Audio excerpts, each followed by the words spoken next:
Pedal goes all the way down. Little hump is gone. You got tired. Big twin turbo thing.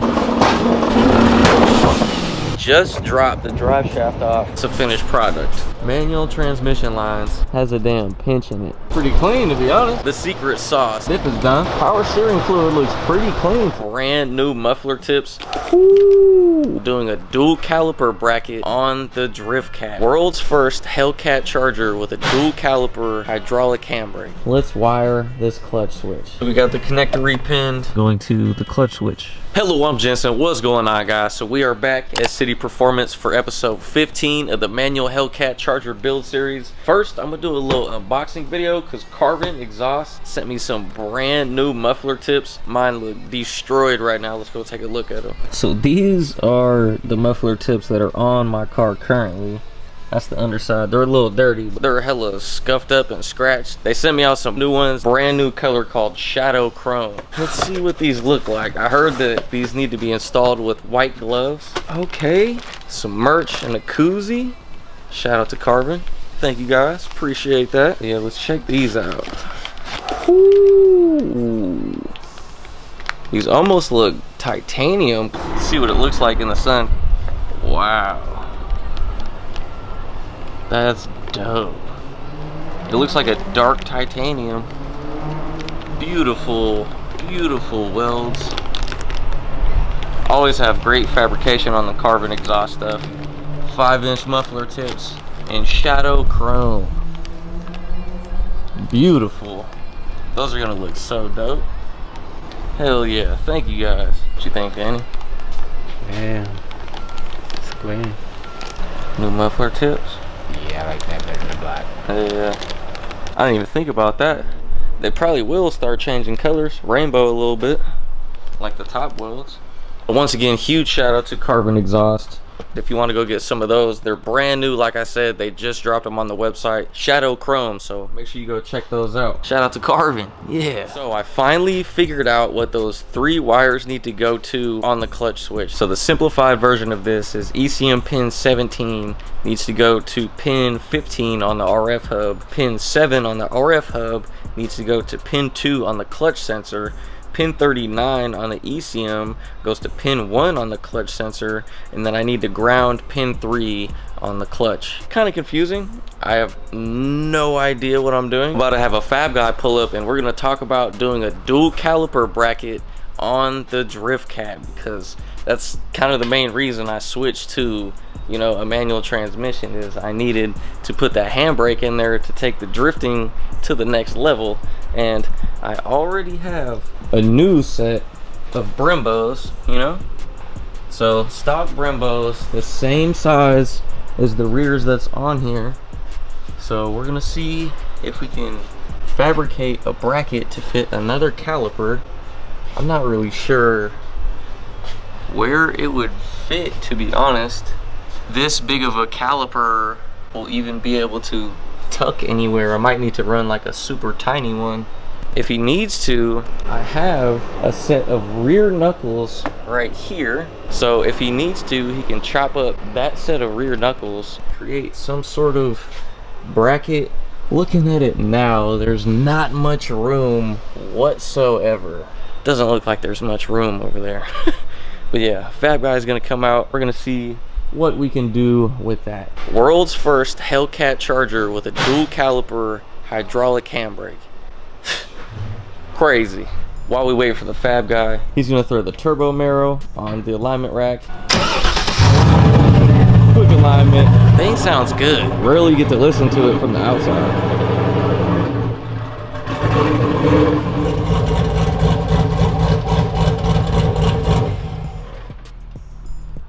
Good chop, good chop. And yes, I know this car is in dire need of suspension and wheels, but all my money is going into that car right now. Not too bad at all, huh?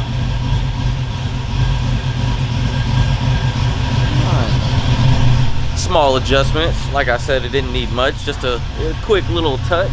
Been solid, been running good, especially with this heat, 100+ degrees every day. Been running.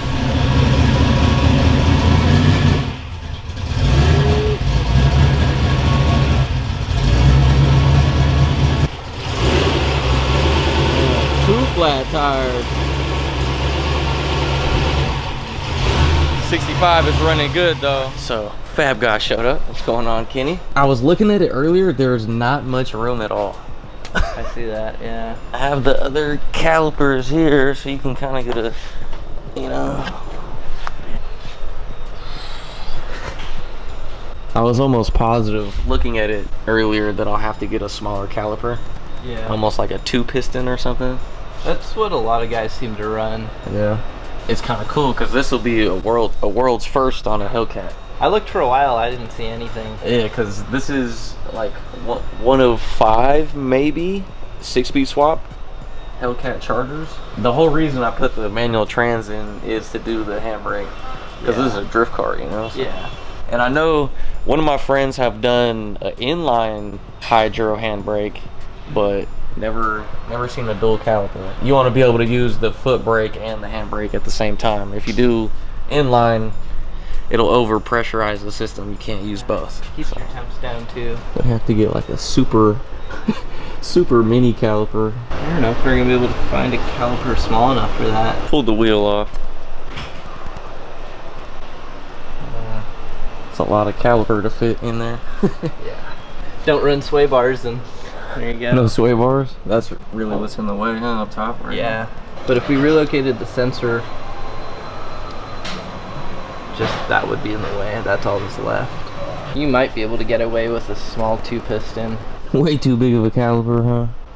Yeah. It would have been dope. Because I know it would have locked up like crazy. I mean, a lot of people have no trouble locking up some pretty heavy cars with 2 pistons, though. My buddy Jose said that he actually recommends doing a smaller caliper because in his GTO he runs a 4-piston, and sometimes he's got to like pump it for it to lock up. Sometimes it'll have a little softness to it.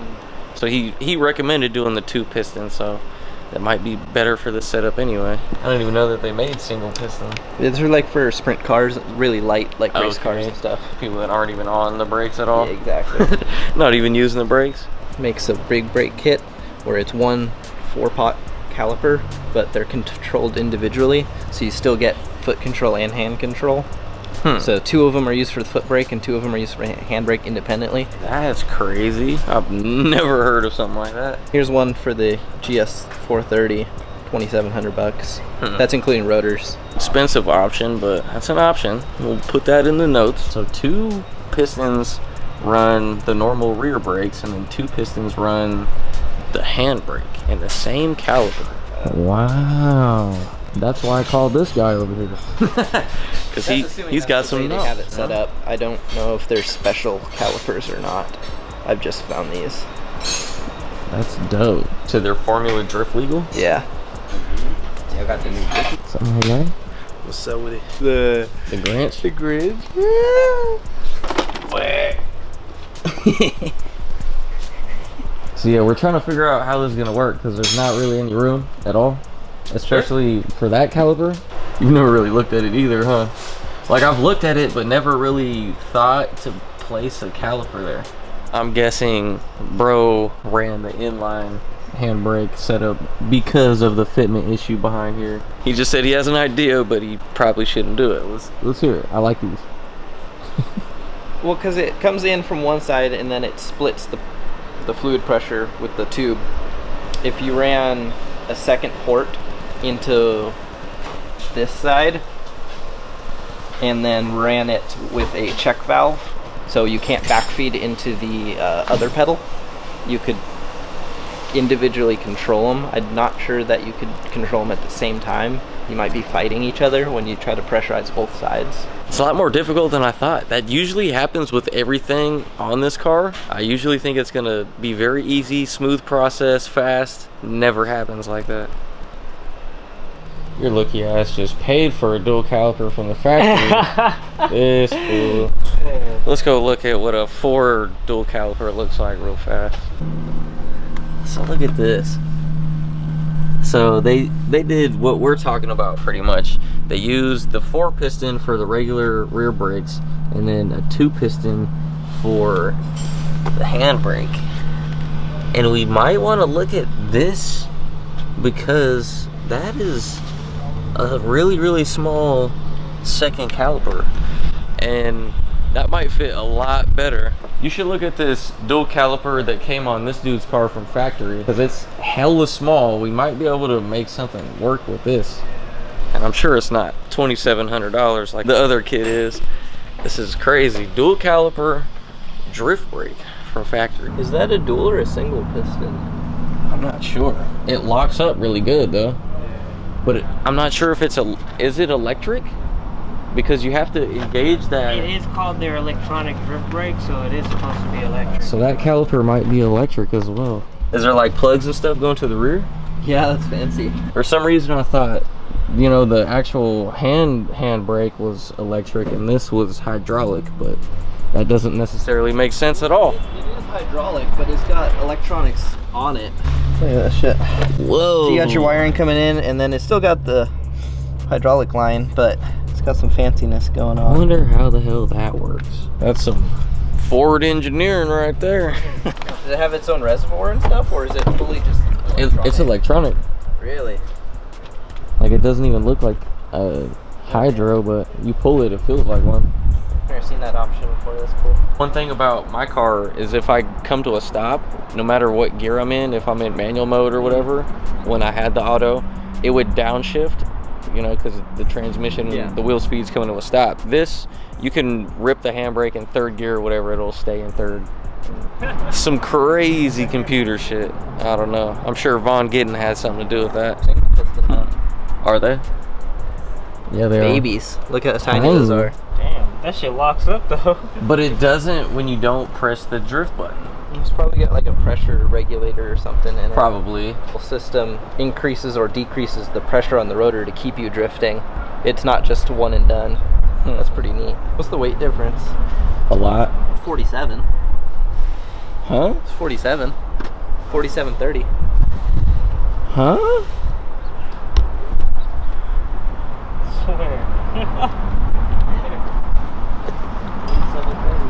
Hold on, let me Google confirmation this. It's a boat, bro. The Hellcat is 4,700 pounds with driver. The Charger 4-door. And this is the same. It would really depend on the driver, I would imagine. For sure, for sure. Damn, this weighs as much as a Hellcat? This a little piggy. I would have never thought that. So from the front, you would think that there's a ton of room to put a dual caliper on here, but definitely not when you look from behind. So he's gonna measure to see how much room we have back there. That caliper on the Mustang is around 6 inches. That caliper specifically won't work because there's a bunch of computers and stuff on the back that are just way too fat. Still be a really tight squeeze, but I think we might be able to squeeze a single piston in there. Yeah. Good news. Good news. Yeah, I'm not too worried about the mounting. We could either weld new mounts to the actual assembly, because that's pretty common on like BMWs and stuff. I have that extra. It's like aluminum. We could weld new mounts for the caliper pretty much anywhere we want in there, or just weld a bracket to bolt on an adapter plate. So I pretty much just got to go on the hunt and try to find a caliper, huh? Single piston caliper setup? Ideally. How hard do you think of a job it's going to be? Pretty simple? As long as we find a caliper that fits, building the mount is actually pretty cake. Kind of just sit it in place and clamp it to the rotor and then build to it, basically. You build a kit to bolt them on if someone else wants it. Definitely might have to come out with a kit, because I know after this video there's going to be a lot of people that are going to want to do that.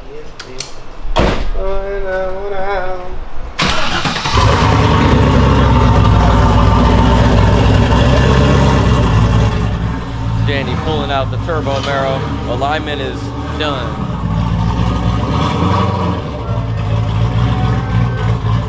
Alright, so I'm gonna try and find a single piston caliper. Where are you thinking about putting it? Up top? Yeah, I'm thinking about putting it in between up here. Okay. We're gonna try the single piston. Hopefully that's enough to be able to lock up the rears. It should. I'm not positive though.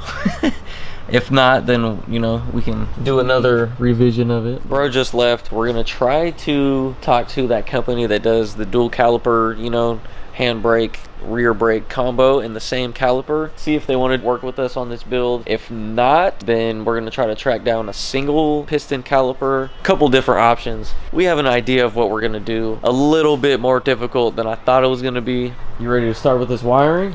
Yes, sir. Woo! Hold on, hold that Modelo. Hold that Modelo high in the air. Hold that deli high in the air. Ooh. Shout out to Carvin. Shout out to Carvin. They sent the new tips. Oh, they did already? They sent the new tips. You want to check him out? Yeah. Let's check him out. Shadow Chrome. Ooh. I'm sure once they get heated up, it'll turn rainbow like that. Super clean. They didn't tell me what color they were gonna send me because it's a new color. They wanted it to be a surprise, but I really like this. This is so clean. Shadow Chrome. Go comment on Carvin's newest post, tag me, and say Jensen says thank you. I'll respond to everyone that does that. Thank you. Appreciate you, Carvin. Cheers. Yeah. This is clean. So yeah, those will be going on the Drift Cat when we put the exhaust and everything back on, but that's down the road. Right, so now we kind of know what we're gonna do with the dual caliper bracket. Now let's wire this clutch switch. So like I was saying earlier, before we gotta go to the RF hub. We gotta go to the RF hub, to the ECU, to the clutch switch, to back and forth tornado and stuff. You ready?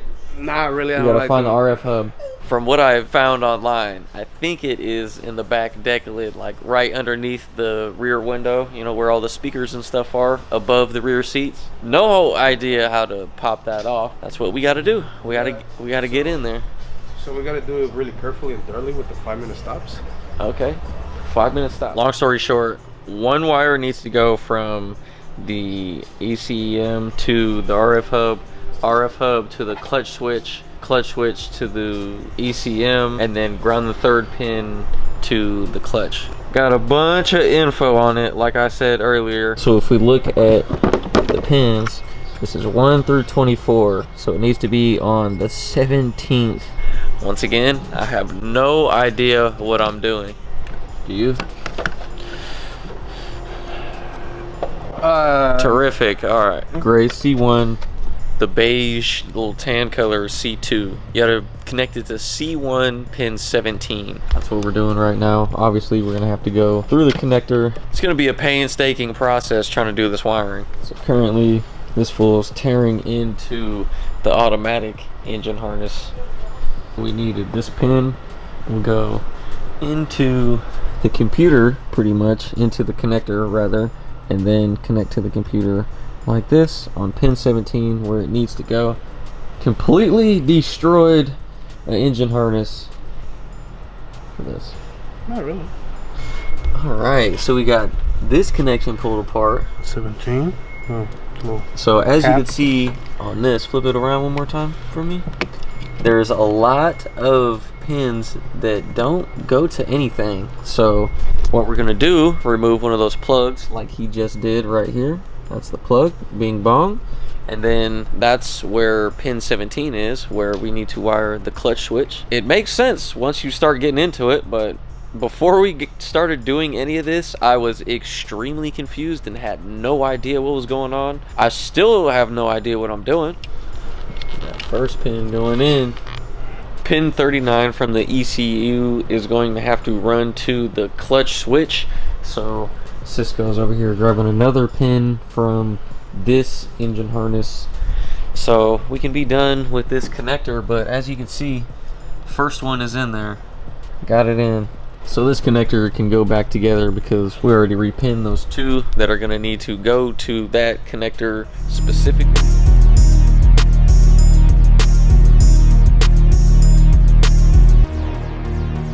First wire, we're going to have to run it across the engine bay into that little plug right there, because there's no other way to get into the cabin of the vehicle unless we drill a hole or just go through there, which we can just pop that plug out. A whole lot easier than drilling into this damn car again. We're just gonna tuck it behind this little insulator piece. We're just gonna tuck it right behind there, and then the windshield wipers and then the actual cowl will go on top of everything. This will be hidden, you won't even be able to tell. We ran this wire behind this cowl through here, and then where that plug is, we're gonna pop that plug out, and then the rest of this wire will go inside the cabin of the car, down to the back, all the way to the RF hub. The little plug pops right out, and this is the cable on the interior. So this long one goes to the RF hub. We're gonna have to run one more through the firewall. Alright. So this is the one going to the clutch switch. So we got the connector repinned, the wires running through there, through the cowl, through that hole, through the firewall. We'll have to finish the rest tomorrow, because that's going to be the end of tonight, because it's getting late. I'm tired. Cisco's tired. That's pretty much going to be the end of episode 15. Thank you guys very much for following along if you have. And if you haven't yet, make sure you go check out all of the earlier episodes. Like I said, this is 15, so there's a bunch before this one. I'm sure there's going to be a few after this one. Like I said, thank you guys for watching. I appreciate it. Make sure you like, subscribe, comment, share, hit the bell, thumbs up, all that stuff. If you'd like to support the channel even more, go to helloclothing.com, grab you some merch, and we'll see you in the next video. We're going to definitely wire the entire clutch switch in the next video, so stay tuned. Doses.